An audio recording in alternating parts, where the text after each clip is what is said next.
dear guests, dear ladies and gentlemen. Allow me to welcome you to the opening of our evening dedicated to the topic Ukrainian Catholic University, Doing War and Beyond. Живемо у важкі часи для кожного українця.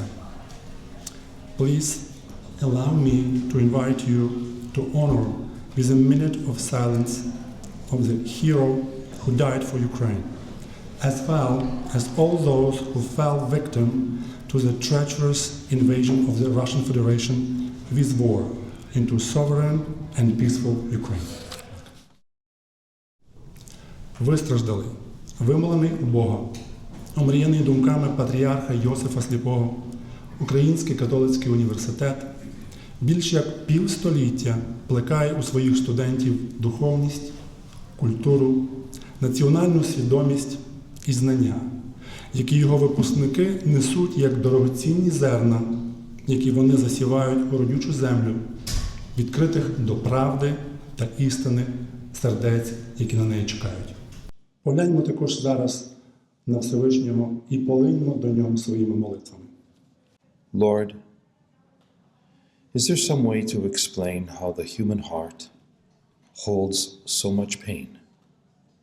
Yet that's where laughter and truth and love are found. What a mystery you have created.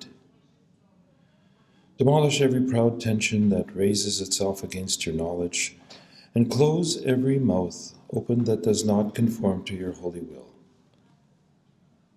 For to do your will is true pursuit of peace. May every person surrender to your will in order to give you glory as you bless this gathering this evening with your presence. My goal today is to paint the picture of what UKU is doing today that inspires and that is so crucial to winning the war and to winning the peace. I first stepped onto the campus of UKU as ambassador and founded there a place of both joy and energy and amazing growth. In 2021, I was invited to give a commencement speech at the graduation, and being a good Canadian ambassador, I used Canadian content, Marshall McLuhan, and gave my speech on the topic of the medium is the message, telling these students that their university speaks to them and it speaks to the world. It speaks through its openness, inclusiveness, its transparency, literally the glass buildings, the green spaces, its accessibility, and the fact that it is built with, by, and for excellence, with the Church of St. Sophia, Wisdom of God, at its very center. Every single time I step onto that campus, I feel like I'm in a sci-fi movie. You know how in a sci-fi movie, when you're going into an alternate universe, you kind of pass through a membrane, it kind of closes behind you, and then you're in a completely different place? That's what going to UKU is like in Ukraine. Happy youngsters, classes on the grass, students and teachers learning in a peer kind of a very non-Soviet way, a very liberal artsy vibe, and everywhere there is evidence of community building and personal development through relationship with others and in relationship with others. With the theme, the very founding, true, deeply permeating theme of the fundamental dignity of every human person. Let me give you some examples of the kinds of things happening at UKU that have struck me as just incredible.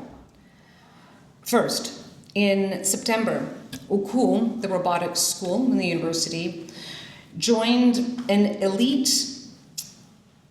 cluster for military tech innovation in Ukraine. The key organs of defense and security are at the center of it, but so are the best academic and private sector entities innovating warfighting. You all know, because you're close watchers of Ukraine, that every 2 weeks there's new technology on the front lines, and there's a constant contact between those on the front line using the technology and those in the development shops, telling them what needs to change and how do things need to be different. UKU is part of Brave One. UKU is innovating unfortunately, the future of war. They're doing that for Ukraine, but let me tell you, they are also doing it for us. UKU also is at the very core of Ukraine's national mental health strategy. This is a strategy that Pani Olena Zelenska champions, and it is built, developed by the head of the school. It's not public health, it is health sciences at UKU. I often say that Ukraine is going from like zero in terms of mental health to the most mental health literate country in the world. And UKU is at the forefront of that. UKU is teaching our priests and our priests' wives how to minister to people with PTSD, how to minister with people who are suffering the invisible wounds of war, and why it is that sometimes praying isn't going to be enough, and how do they hand them off to professionals, and how can people be okay seeking that professional help. This is all part of a big strategy, both at UKU and nationally, to make sure that Ukraine and Ukrainians come out of the war strong. I've been to many war zones, and the thing that is common among them all is that it robs people of their life. If it's not of their physical life, then it is of their future. It robs them of their ability to plan. It robs them of their ability to see tomorrow. In Ukraine, you often encounter people who say, there is no tomorrow, there's only today. Every day is just today. At UKU, there is a tomorrow, and they are ready to be at the forefront of building that tomorrow when peace comes. Thank you for being UKU's friends. Thank you for being here today. Thank you for not succumbing to powerlessness. And thank you for everything that you might do in the future to keep that flame of hope and excellence and dignity and joy flourishing. Thank you. Як кажуть у нас в народі, краще один раз побачити, ніж 100 разів почути. So now I invite you, dear audience, to watch film about UKU, its mission, service, and life in the present.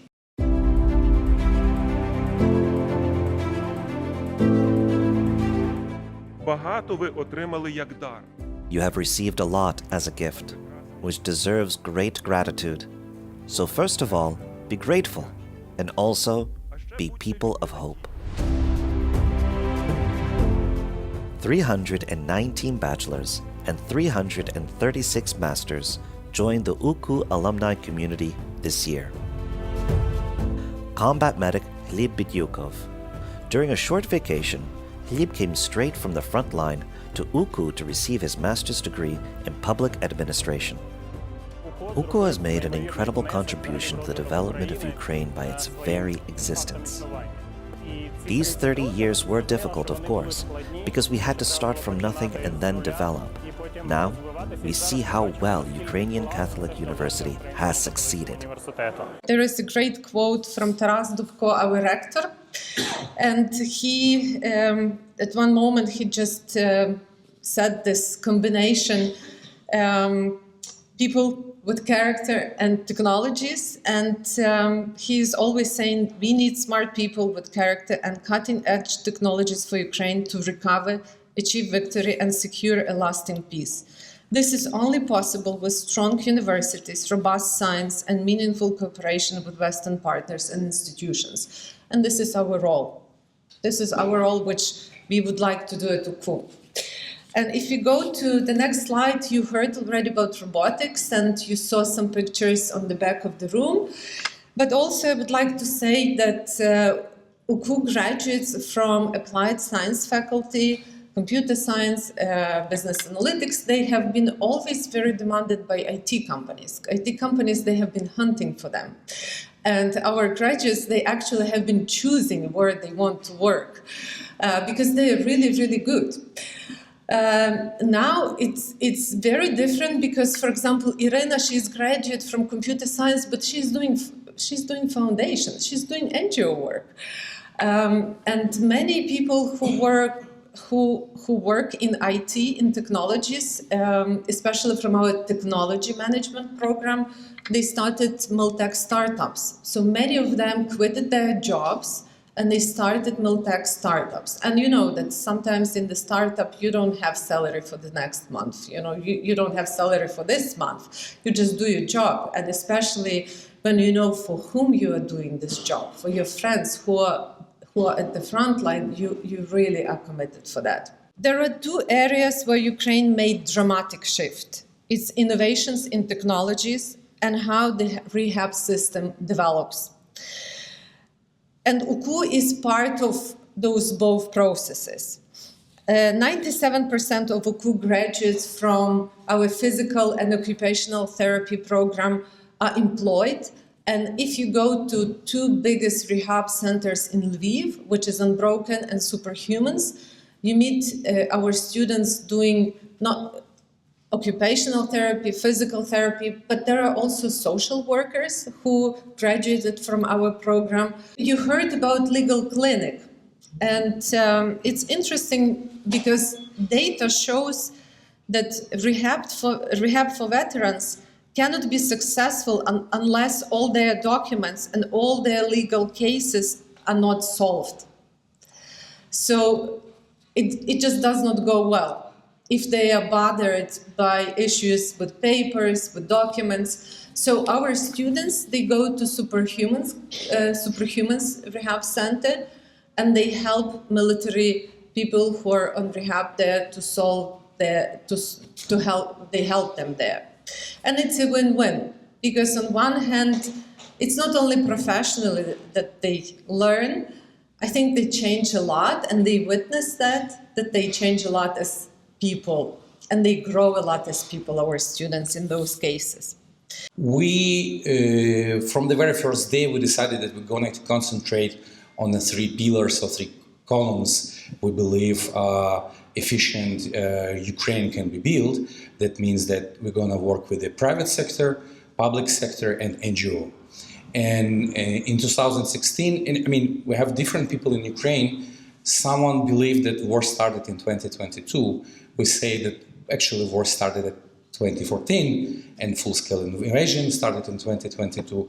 So in 2016, we were sitting together with Sofia in Trapezna at UKU, and we were talking that we need to do something to support armed forces as well, because we knew that full-scale invasion is only a matter of time. Of course, anyone heard about corruption scandal we have now, but it looks quite kind of negative, but there is a good thing in it that you would never hear about such a scandal in a non-democratic country.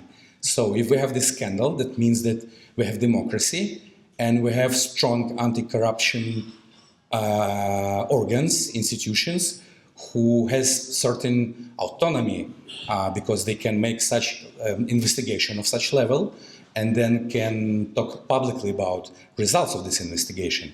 So in the 4th of July this year, we had the possibility to work with the Semen Krivonos. Semen Krivonos, he's the CEO of NABU, or how his position, but this is the first person in the National Anti-Corruption Bureau of Ukraine, and we worked with him on the question of the character of leadership and resilience and leading changes during times of uncertainty. And a few weeks later, if you remember, there was an attack on this organ. They tried to get the autonomy of this institution, and we had some, the so-called Kartonova Revoluция, when all the students, young people went to struggle for this institution. So I wouldn't say that if no UKU, so then something like that, this institution will not stay. in this turmoil, but we had ми зробили свій внесок в те, щоб ця інституція змогла лишитися автономною, і ми дуже горді з того. We are studying experience of Ukrainian business. We're systemizing it. Just today we've been to meeting with one of our colleagues, Lucas Manzani, in Ivy Business School. We were talking about how we're going to systemize all the data in order Canadian professors, Ukrainian professors could use this data. We are writing cases. First interviews we started on resilience. We started to do in March of 2022, like second or third week of full-scale invasion. I was calling to people and they were answering me, "Are you nuts? Come on, bombs are falling. You want an interview? Let's do it in 2 months." And I've tried to explain. I was telling them, "Listen, in 2 months you're not gonna remember what happened today because of the high emotions and everything. So let's talk it today." And then people were answered like, "I'm gonna have time only around midnight." And I was telling, "Yeah, but I don't have any plans for midnight. So let's talk." And we were making these interviews. Sophia with her colleagues did two waves already of the research, right, of the resilience. I think all of us want to express our deep gratitude to our evening's presenters. The message of courage and hope that they have shared with us, I think, is one that we all very much needed to hear in these sort of dark and trying times. They have shared with us the tremendous strength, resilience, and achievements of the Ukrainian Catholic University of UKU under the most difficult conditions. And it's truly something that I think is beyond the comprehension, perhaps, and even understanding and appreciation of most of us. Сьогоднішня подія чудова була, бо це була нагода для мене, як сенатор УКУ, і для представників університету сказати аудиторії, переказати їм, що діється в Українському Католицькому університеті в часі війни. Ми тут часом сумуємо, новини до нас приходять, ми думаємо, що ми можемо зробити. І ми знаємо, як війна збиває душу і тіло. Але в УКУ, те, що там сьогодні діється, це є щось неймовірне. Це є надія, це є життя. Показували нам слайди, де молоді з дітьми, де інновація іде, де військова технологія, виробляють нову військову технологію.